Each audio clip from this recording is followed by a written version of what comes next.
आज का दिन हमारे लिए एक विशेष दिन है। क्यों बता सकते हैं आप? क्योंकि आज हम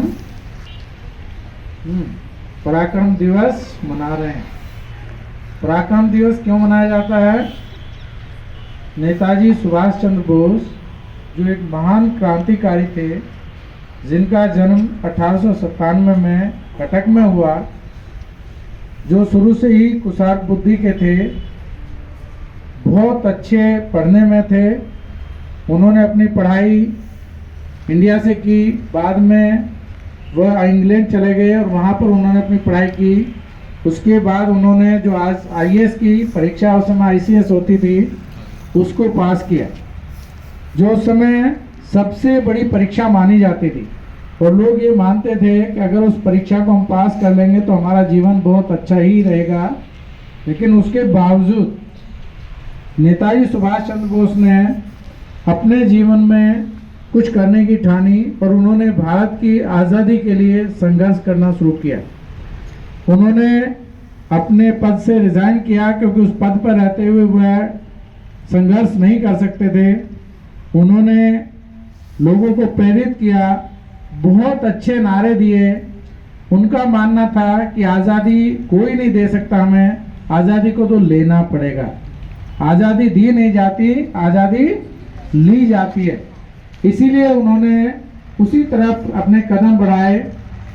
उस कदम को तब तक बढ़ाते रहे जब तक कि उन्होंने अंग्रेजों को इसके लिए बाध्य नहीं कर दिया कि वह आज़ादी देकर चले गए। उन्होंने आज़ाद हिंद फौज की स्थापना की। भारतीय युवाओं को प्रेरित करने के लिए उन्होंने एक नारा दिया, तुम मुझे खून दो, मैं तुम्हें आज़ादी दूंगा। ये ऐसा नारा था जो उस समय बहुत प्रचलित हुआ। बहुत सारे युवा उनके साथ लगे। उन्होंने आज़ादी के लिए संघर्ष किया और लगातार संघर्ष किया। उसके बाद उन्हें लगा कि अब हम आज़ादी आराम से नहीं ले सकते, तो उन्होंने अपनी आज़ाद हिंद फौज को, जिसकी स्थापना उन्होंने इंडिया से बाहर की, क्योंकि इंडिया में तो नहीं कर सकते थे, अंग्रेज उनको नहीं करने देते, लेकिन उन्होंने जापान में इसकी स्थापना की।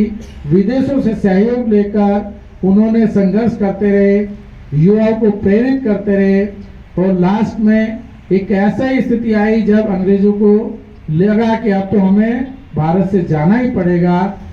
उस समय उन्होंने एक हो सकता है कि एक दुर्घटना हो, या हो सकता है एक दुर्घटना बनाई गई हो, तो उस समय एक क्रैश हुआ और उस क्रैश में नेताजी को माना जाता है कि उसमें मृत्यु हो गई, जिसके लिए आज भी विवाद है। लेकिन नेताजी ने जो कार्य इस देश के लिए किया, वो एक बहुत बड़ा कार्य था। इस देश को आज़ादी दिलाई, इस देश के युवाओं के प्रेरणा स्रोत बने और उन्होंने पूरे जीवन इस भारत माता के लिए संघर्ष किया।